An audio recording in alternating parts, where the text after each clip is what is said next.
سب سے پہلی ہمیں روحانی طاقت چاہیے، سب سے پہلے ہمیں ایمانی طاقت چاہیے،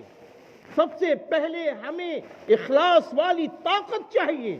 اور یہ طاقت مارکیٹوں میں نہیں ملتی ہے، یہ طاقت مسجد سے جڑ کے ملے گی، اور مسجد والا ماحول گھر میں بنا کے ملے گی، اور مسجد والا ماحول دکانوں پہ لا کے ملے گی، تب یہ طاقت ملے گی میرے بھائیو، تب یہ طاقت ملے گی۔ جب بھی یہ طاقتیں ملیں گی، مرد ہمارے مسجد کو آباد کر رہے ہوں،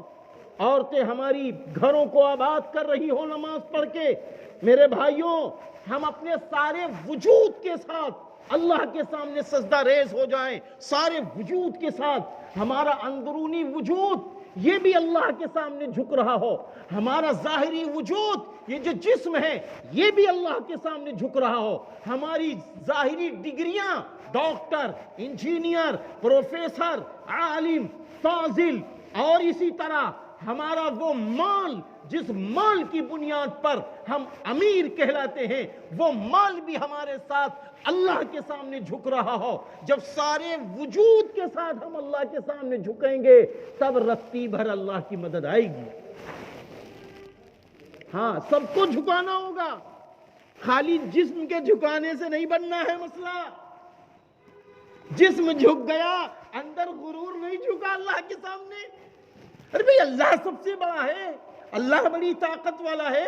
اللہ ہے متکبر، اللہ ہی کبیر ہے، اللہ ہی اکبر ہے، تو کون سا وہ غرور ہے جو مسجد کے باہر ہم کو نکال کے کھڑا کر رہا ہے؟ وہ غرور کو بھی مسجد میں اللہ کے سامنے جھکانا ہوگا، اور جب بندہ اللہ کے سامنے جھکتا ہے اور سجدے میں کہتا ہے سبحان ربی الاعلی، سبحان ربی الاعلی، پاک ہے وہ ذات جو بڑی اعلیٰ و بالا ہے، جب ہم نے کہہ دیا اللہ کے پیروں پہ، ہم نے کہہ دیا دم پر اللہ کے سامنے کہہ دیا کہ تیری ذات اعلیٰ ہے، تیری ذات بالا ہے، تو پھر سارے وجود کے ساتھ ہم جھک گئے۔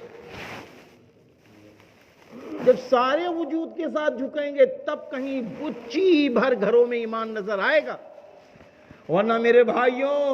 خالی اکڑ ہی اکڑ رہ جائے گی۔ ہاں، خالی اکڑ ہی اکڑ رہ جائے گی، بس جب لاہ چلے گا بنجارا یہ سب ٹھاٹ پڑا رہ جائے گا، خالی اکڑ رہ جائے گی، خالی اکڑ رہ جائے گی۔ سارے وجود کے ساتھ اللہ کے سامنے جھکنا ہوگا۔